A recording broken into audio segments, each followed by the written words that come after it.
Well, this will be interesting to try and talk about and not get demonetized.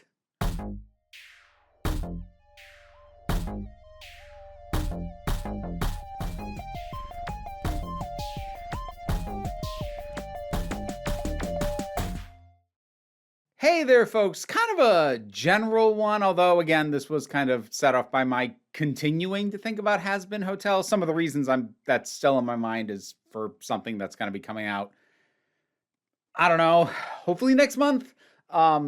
It's a thing. Anyways, one of the things that I noted that kind of came up as a point of contention among some folks was whether or not the show had too much swearing.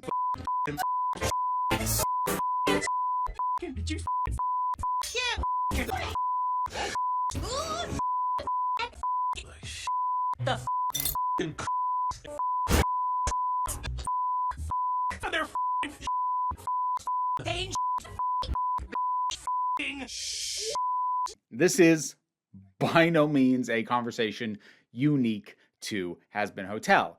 Actually, it's something that I feel like has been noted, if not become a particular point of discourse for most major adult-aimed animated shows, at least ones that had significant cultural impact, or at least tried to. So, the Harley Quinn animated one would be another one fairly recent. Arguably also Hell of a Boss, the spinoff of Has Been Hotel that came out before Has Been Hotel did. I'm not going through all that again. But, obviously this goes back a ways. And I have seen some people not just being all like, I find this offensive, but I think a more sincere question of like, do we need this? Is this necessary? Is this adding anything? And then people being a little bit more prone to defending it. I will note that usually when I see use of I'm not going to make the call yet as to whether excessive use of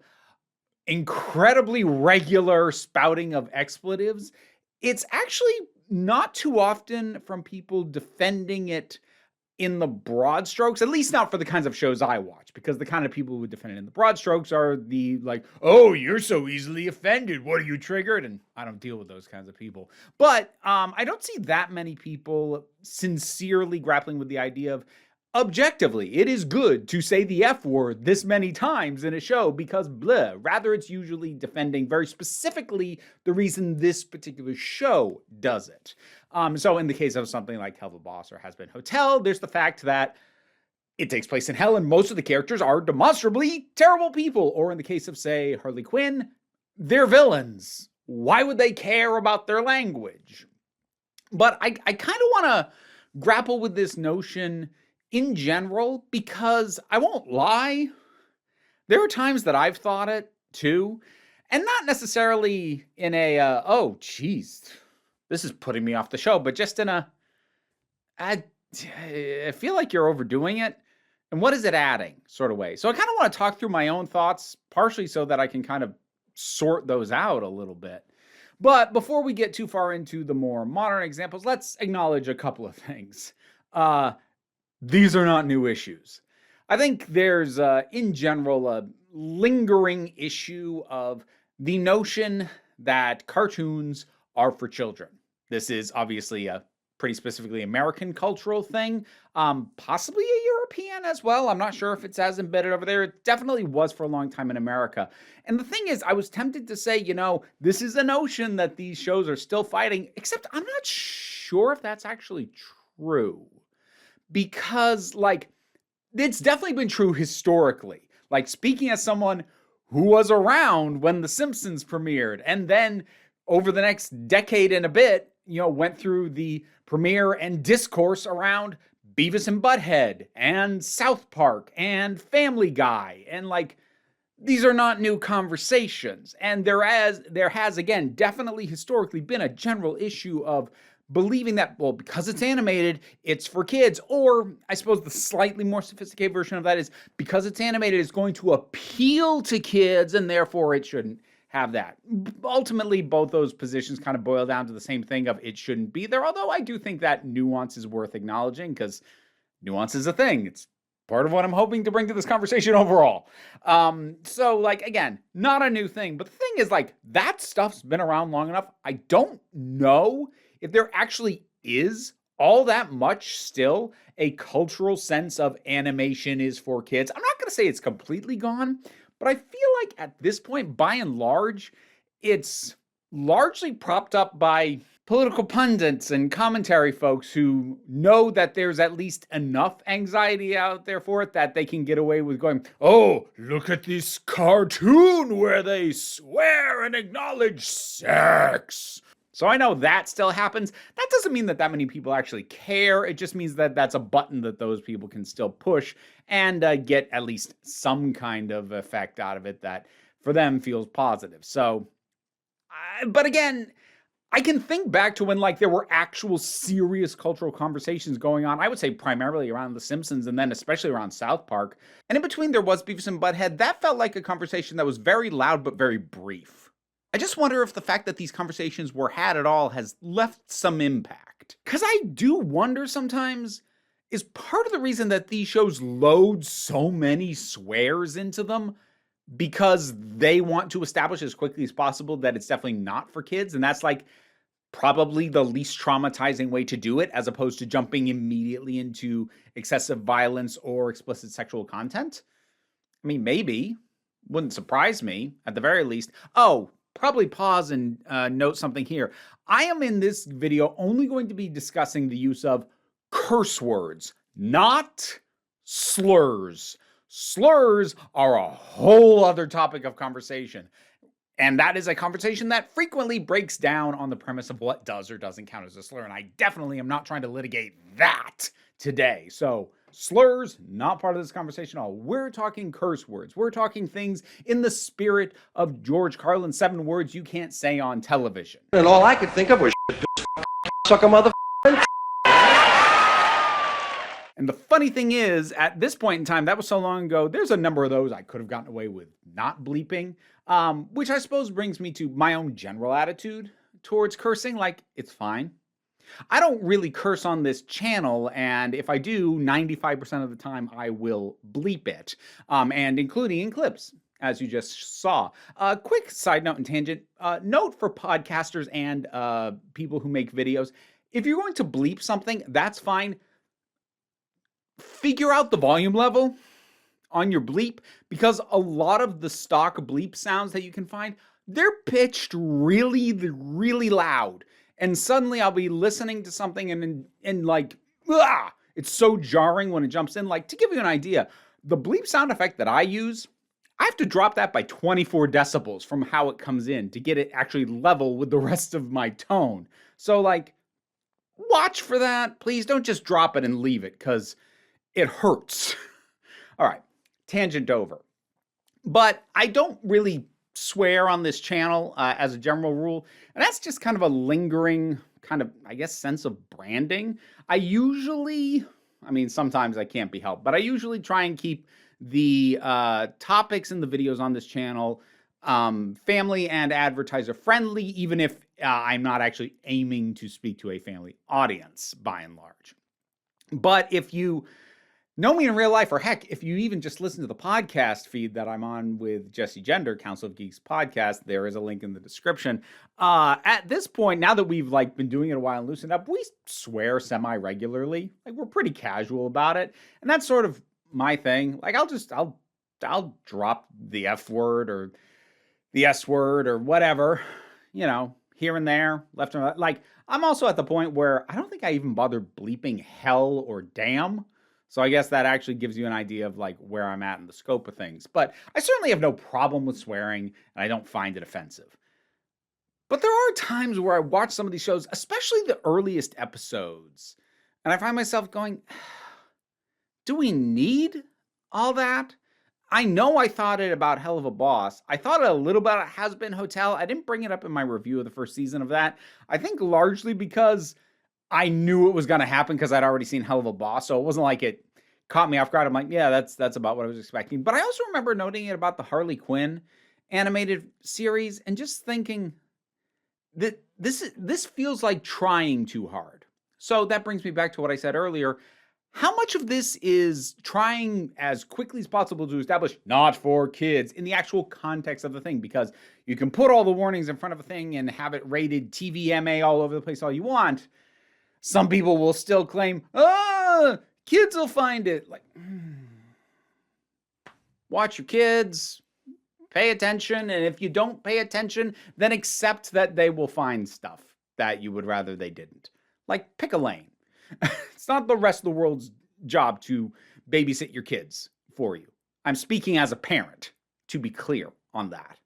But I do still have that feeling like, this is over the top. This is a bit much. And I've had a couple of thoughts occur to me as to why I end up feeling that, speaking as someone who's not offended by swearing.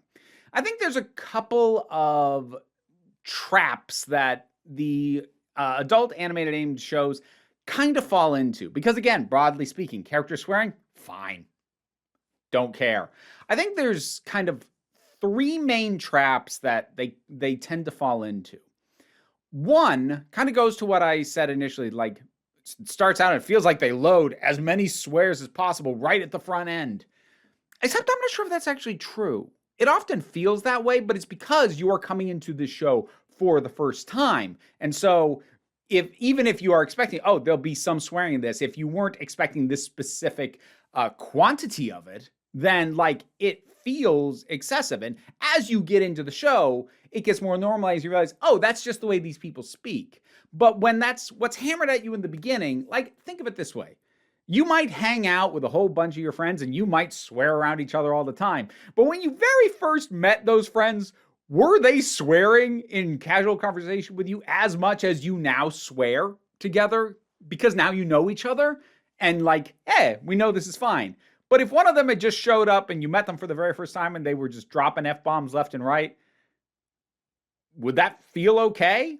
Because that's kind of what it feels like. It feels like they actually have these characters speak largely the way that they will speak across the show, but because as an audience you are just meeting them, it feels excessive regardless.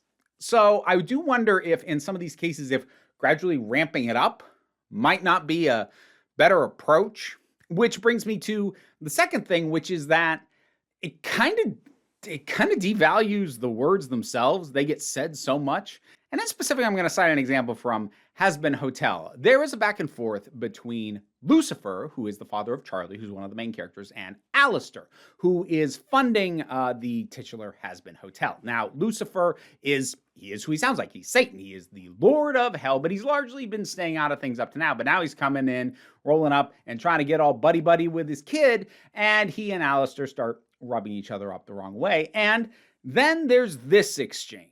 Guess that's why Charlie called it the Has-Been Hotel. Ha ha ha! Ha ha ha! It was actually my idea. Ha ha! Well, it's not very clever. Ha ha! You. Now, that just kind of breezed past me when it happened. I saw some people noting, though, like, oh, dang, that's a serious moment that just happened right there. I had to actually stop and think, like, he just told the literal Lord of Hell.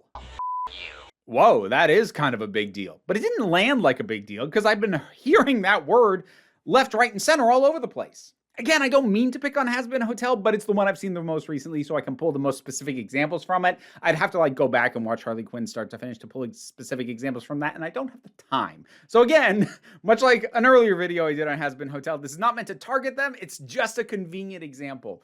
And the funny thing is, in some ways, this moment is perfectly built up to, because this is the first time we hear Alistair ever use that word. So in theory, that should land really hard, and it might have if the word hadn't kind of been devalued by the show overall up to that point. The word is effectively used like a comma in that show, so the fact that Alistair hadn't been saying it didn't really clock. And I don't want to overemphasize this because this is a moment that clearly worked for other people. As I said, other folks noted how hard this hit. And I imagine part of the reason for that is Alistair hadn't been saying that word up to this point. But I think it would have hit even harder if the word hadn't been said so much that it had kind of lost value. Like even Charlie swears in this. Charlie, whose role is to be the light, fluffy, joyful ball of sunshine who's here to hope for the best in everybody. She's swearing from episode 1. Today is gonna be a happy day. Not as much as some of the other characters, but still. And maybe that's another part of it where it doesn't feel like as much of a character affect when most of the characters do it. Because, like, to flip it around the other way, Adam swears just about every other word. Adam. And while that does stand out somewhat because he does it in excess even by the standards of this show, it doesn't stand out nearly as much as it might if fewer characters weren't swearing so much. Which brings me to the final trap. So again, to review, having characters start out swearing as much as they will do casually later, maybe you should build up to that. Secondly, just the general oversaturation to the point that it devalues the word. So when you try and use it for emphasis, it just doesn't bring as much attention to it as you'd think. Like, one of my favorite moments in the admittedly very schlocky and not necessarily good, but I really enjoy it, second Venom movie. It's somewhat famous in the US that most of the time a PG-13 movie can get away with one use of the F word. And the single use of the F word in Venom, Let There Be Carnage had me cheering. This guy. I loved it. Yasi Croshaw also interestingly did a whole breakdown of the use of a single F word in a video game recently. And if you don't mind spoilers for the game American Arcadia, I would recommend checking out that video because he details it really well. But again, really powerful use of a single swear. That's the thing. If it's not part of the normal lexicon, it can have a lot of power. Cursing can have a real impact if it stands out from the background. When it has become part of the standard just noise of a scene that people say these words a lot, yeah, you don't notice as much. Then there's the third trap, which is that most of the time they just say and there isn't a lot of creativity. Don't have the standard swears that we all hear all the time be your go-to for every time you want somebody to say something obscene.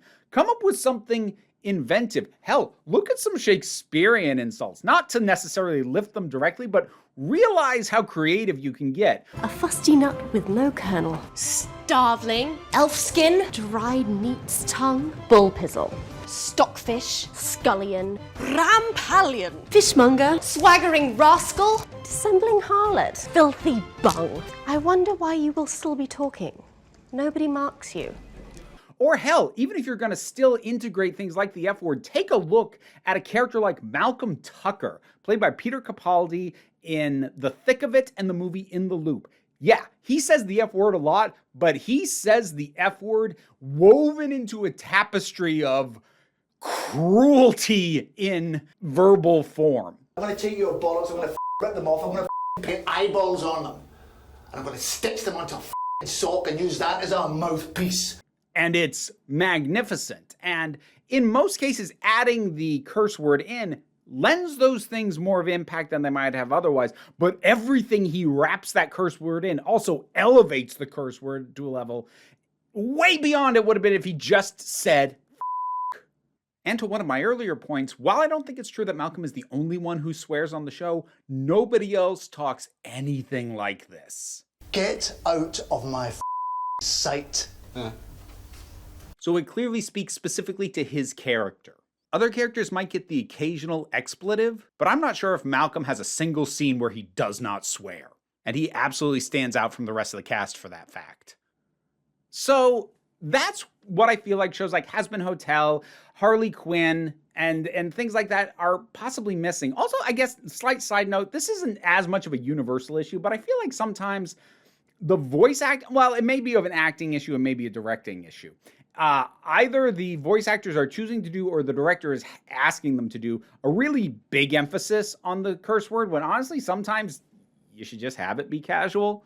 Like if you're just gonna have it be part of the lexicon of these characters, then having them really put heavy emphasis on it, which I see sometimes in these things, that's unnecessary. You're just drawing attention and that's where it feels try hard.